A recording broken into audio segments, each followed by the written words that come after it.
হঠাৎ একদিন আয়নার সামনে দাঁড়িয়ে দেখলেন আপনার চুলগুলো ধবধবে সাদা হয়ে গেছে।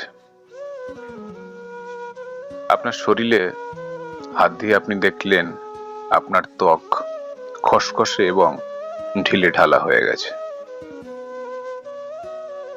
আপনি আগের মতো দূরের কিছুই এখন আর দেখতে পান না। সবকিছুই আপনার কাছে ঝাপসা মনে হয়।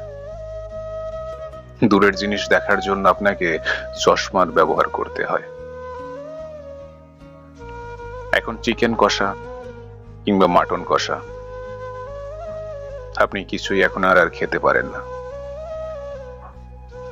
মনে হয় কয়েকটা দাঁতও পড়ে গেছে। কয়েক মিনিটের রাস্তা হাঁটতেও কয়েকবার বিশ্রাম নিতে হয়। কয়েক মিনিটের রাস্তা হাঁটতে লেগে যায় কয়েক ঘন্টা। গত মাসে নাতিকে নিয়ে ডাক্তারবাবুর কাছে গিয়েছিলাম। ডাক্তারবাবু বলল, এবার থেকে যখনই আপনি হাঁটবেন একটা লাঠি ব্যবহার করবেন। আমার নাতি আমাকে একটা 300 টাকার লাঠি দিয়ে বলল, দাদু এটা তোমার জন্য এনেছি। নাতি আমাকে লাঠিটা উপহার দিল, আর এখন থেকে যখনই আমি হাঁটি তখন ওই লাঠিটা ব্যবহার করি আমি।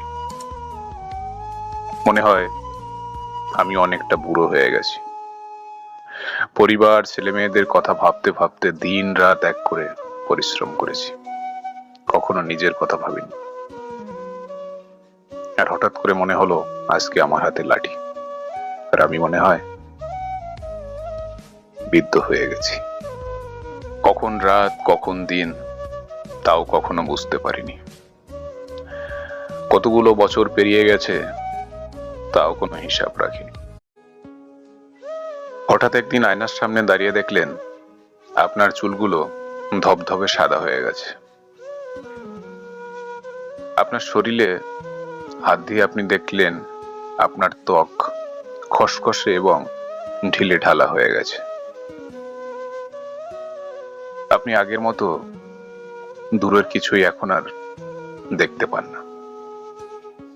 সবকিছুই আপনার কাছে ঝাপসা মনে হয়। দূরের জিনিস দেখার জন্য আপনাকে চশমার ব্যবহার করতে হয়। এখন চিকেন কষা কিংবা মাটন কষা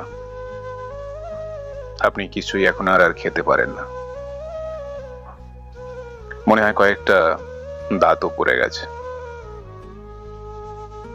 কয়েক মিনিটের রাস্তা হাঁটতেও কয়েকবার বিশ্রাম নিতে হয়।